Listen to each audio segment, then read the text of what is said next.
Assembly సమావేశాలు మొదలయ్యాయి. ఇప్పటికైనా సరే నిరుద్యోగుల సమస్యల గురించి మాట్లాడాలి, జాబ్ క్యాలెండర్ గురించి మాట్లాడాలని చెప్పేసి నిరుద్యోగులు ఇక్కడ ఒక ప్రెస్ మీట్ పెట్టడం జరిగింది. సో మాట్లాడదాం ఇదే విషయానికి సంబంధించి. అసెంబ్లీ సమావేశాలు మొదలయ్యాయి. ఇప్పటి వరకు ప్రభుత్వం ఏర్పడి 2 సంవత్సరాలు అవుతుంది. 60,000 ఉద్యోగాలు ఇచ్చినామని చెప్తున్నారు. ఇంకా ఏం కోరుతున్నారు ప్రభుత్వాన్ని? ప్రభుత్వానికి కోరేది ఏంటండి, మేమేం కొత్తగా కోరేది ఏం లేదు ప్రభుత్వాన్ని. ఎందుకు అంటే ఆల్రెడీ మా సమస్యలన్నీ ప్రభుత్వానికి తెలిసి ఆ రోజు మాకు హామీలు ఇచ్చే వాళ్ళు ప్రభుత్వాన్ని ఏర్పాటు చేశారు ఇవాళ. కానీ ప్రభుత్వం వచ్చిన తర్వాత మర్చిపోయింది ఇప్పుడు ప్రభుత్వంలో ఉన్న వ్యక్తులు. కాబట్టి మేము గుర్తు చేస్తున్నాం, వాళ్ళని కొత్తగా కోరాల్సింది ఏం లేదు, డిమాండ్ చేస్తాం. ఎందుకంటే మీరు ఇచ్చిన హామీలు నెరవేర్చాలని డిమాండ్ చేస్తాం. ఇదే అసెంబ్లీ సాక్షిగా జాబ్ క్యాలెండర్ అనేది ప్రవేశపెట్టినారు బట్టి విక్రమార్క గారు. మరి ఏమైందా జాబ్ క్యాలెండర్? ఎందుకు రావట్లేదు? ఆ జాబ్ క్యాలెండర్ ప్రకారంగా జాబ్లు ఎందుకు ఇవ్వట్లేదు నోటిఫికేషన్స్? అంటే మా హామీలన్నీ విస్మరించిండ్రు కదా మీరు. సో అందుకే ఇప్పుడు ఈరోజు మేము పెట్టుకున్న ప్రెస్ మీట్ కారణం కూడా అదే. ఏంటంటే ప్రతిపక్షాలు కానీ ప్రభుత్వంలో ఉన్న వాళ్ళు కానీ అసలు రాష్ట్రంలో ఉన్న నిరుద్యోగ సమస్యని దాని గురించి డిస్కషన్ పెట్టాలి. ఎందుకు అనంటే ఇప్పుడు యువతనే రేపటి భవిష్యత్తు. కాబట్టి ఖచ్చితంగా మా ప్రాబ్లం ఏంటి, అసలు ఎందుకు నిరుద్యోగులు ప్రతిసారి మాట్లాడాల్సి వస్తుంది, ఎందుకు మాట్లాడుతున్నారు అనే విషయం మీద చర్చ జరగాలి. ఎందుకంటే రీసెంట్ గా ఏమైనా అంటే ప్రభుత్వం ఏమంటూ వస్తుంది, మా దగ్గర బడ్జెట్స్ లేవు అని మాట్లాడుకుంటూ వస్తుంది. నేను రేవంత్ రెడ్డి గారిని ఒకటే క్వశ్చన్ చేస్తున్నా, మీరు గ్లోబల్ సమ్మిట్ పెట్టడానికి డబ్బులు ఉన్నాయి, మీరు టూర్లు ట్రిప్పులు వేయడానికి డబ్బులు ఉంటాయి, కానీ నిరుద్యోగులకు నోటిఫికేషన్స్ ఇవ్వడానికి ఎందుకు బడ్జెట్స్ లేవు? మీరు సరే పోనీ గ్లోబల్ సమ్మిట్ పెట్టిండ్రు అని పాయింట్ రేస్ చేస్తే ఏమంటారు, మీ ఇన్వెస్ట్మెంట్స్ వస్తే ఉద్యోగాలు వస్తాయి అని అంటారు. క్లియర్ కట్ గా గ్లోబల్ సమ్మిట్ కనుక అందరు వినుంటే అక్కడికి వచ్చిన డెలిగేట్స్, రెస్పెక్టెడ్ డెలిగేట్స్ మాట్లాడిన మాట ఒక్కటే, మీరు ఈ గ్లోబల్ సమ్మిట్ పెట్టి ఇన్వెస్టర్స్ ని ఇన్వైట్ చేసిండ్రు, అది మేము దానికి హ్యాపీగా ఉండాల్సింది. కానీ మేము ఒకవేళ ఇండస్ట్రీస్ మీ తెలంగాణ స్టేట్ లో పెట్టాలి అని అంటే మీ తెలంగాణ స్టేట్ లో ఇండస్ట్రీ రెడీ వర్క్ ఫోర్స్ లేదు అని క్లియర్ కట్ గా మెన్షన్ చేసిండ్రు. దట్ మీన్స్ ఏంటది, మీరు యాజ్ ఎ ప్రభుత్వం, ఒక ప్రభుత్వంగా మీరు ఏం చేస్తున్నారు? ఇండస్ట్రీ రెడీ వర్క్ ఫోర్స్ మాకు ఇన్వెస్టర్స్ కి ప్రొవైడ్ చేయడానికి మీ దగ్గర ఉన్న ఇనిషియేటివ్స్ ఏంటి అని క్వశ్చన్ చేశారు. నేను కూడా అదే క్వశ్చన్ చేస్తున్నాను. నిరుద్యోగం అంటే ఓన్లీ నోటిఫికేషన్స్ ఇచ్చేంత వరకే కాదు, రకరకాల సెక్టర్స్ లో మేము ఎంప్లాయ్మెంట్ క్రియేట్ చేయగలుగుతాం. ప్రభుత్వంకున్న పనే అది కదా, ఆ పనిని మీరు చేయట్లేదు. ఓన్లీ మొత్తం పిఆర్ స్టంట్లకే పరిమితం అయిపోయినారు. గ్లోబల్ సమ్మిట్ ఏమైంది, అది పిఆర్ఏ కదా. దాని నుంచి వచ్చిన ఇన్వెస్ట్మెంట్స్ ఏవి? ఒక్క ఇన్వెస్ట్మెంట్ చూపించండి, ప్రభుత్వం చూపించండి అట్లీస్ట్ ఆ ఇన్వెస్ట్మెంట్. ఇవన్నీ చెప్తున్నారు మీ నిరుద్యోగులు. మీరు గతంలో కూడా ఇక్కడ జూబ్లీ ఎలక్షన్ లోనైనా సరే, స్థానిక సంస్థ ఎలక్షన్ సరే, ఇవాళ ప్రభుత్వం మాకు ఉద్యోగాలు ఇవ్వలేదు, మేము ప్రభుత్వాన్ని ఇలా ఖచ్చితంగా ఓడగొడతామని శపథాలు చేసినారు. అయినా కూడా అక్కడ జూబ్లీహిల్స్ లోనైనా సరే, స్థానిక సంస్థల ఎలక్షన్ అయినా సరే ప్రభుత్వం తన సత్తా సాటింది. మరి ఎక్కడ నిరుద్యోగుల పరిస్థితి ఏమైంది, ఎట్లా అన్నట్టు?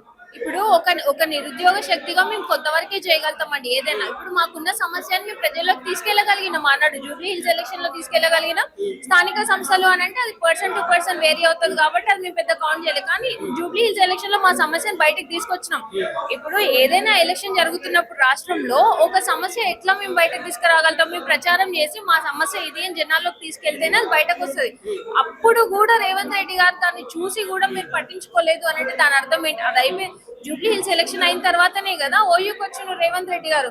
అంటే రేవంత్ రెడ్డి గారికి ఇవన్నీ తెలియకుండానే ఓయూకి వచ్చిపోయి మాట్లాడేసి వెళ్ళిపోయారా? ఓయూలో నిరుద్యోగులు లేరా? ఏమన్నా ఆశ పెట్టుకున్నారా? ముఖ్యమంత్రి రేవంత్ రెడ్డి ఓయూ పర్యటనప్పుడు ఏమన్నా ఉద్యోగాలు ప్రకటిస్తారేమో ఏమన్నా ఆశ చూసారా?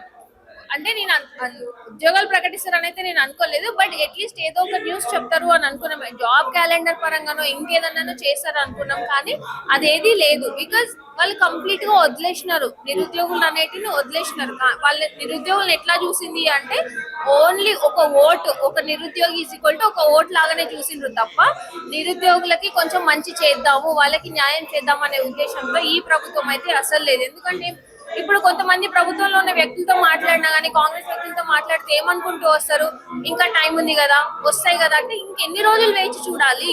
నిరుద్యోగులు ఏమన్నా ఇప్పుడే డిగ్రీ అయిపోయిన వాళ్ళు ఉన్నారా? చాలా సంవత్సరాలు అయింది డిగ్రీ అయిపోయి వాళ్ళందరూ ఉన్నారు కదా. వీళ్ళందరూ ఇంకెన్ని సంవత్సరాలు వేచి చూడాలి? 1 ఇయర్ చూస్తారు, 2 ఇయర్స్ కూడా అయిపోయింది, కంప్లీట్ అయిపోయింది. ఇంకా నీకు ఎన్ని రోజులు నీకు సేఫ్ పీరియడ్ ఉంటుంది? 60,000 ఉద్యోగాలు ఇచ్చినామని చెప్తున్నారు కదా. అదంతా తప్పండి. అది ఇప్పటికి చెప్పి మాకే విసుగొస్తుంది.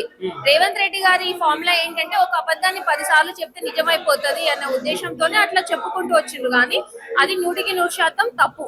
అంటే గతంలో నిరుద్యోగుల తరపున పోరాడిన నాయకులు ఎవరైతే ఉన్నారో, బల్మూర్ వెంకట్ కానివ్వండి, ఆకునూరి మురళి కానివ్వండి, రియాజ్ సార్ కానివ్వండి, ఎప్పుడైనా సరే మీ నిరుద్యోగుల పక్షాన మాట్లాడిన సందర్భాలు ఏమైనా ఉన్నాయా?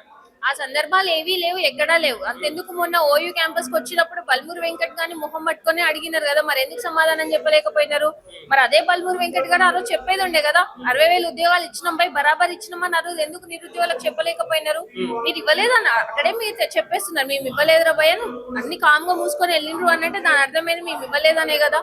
ఇంకెక్కడ 60,000 ఉద్యోగాలు? వాళ్ళు 60,000 కదా, అసలు ఏమి ఇవ్వలేదు. ఇవ్వకపోగా పైనుంచి ప్రతి వారంకి ఒకసారి మీరు న్యూస్ పేపర్ గమనిస్తే ఖచ్చితంగా జాబ్ క్యాలెండర్ నిరుద్యోగ అంశం మీద ఒకటైతే ఉంటది.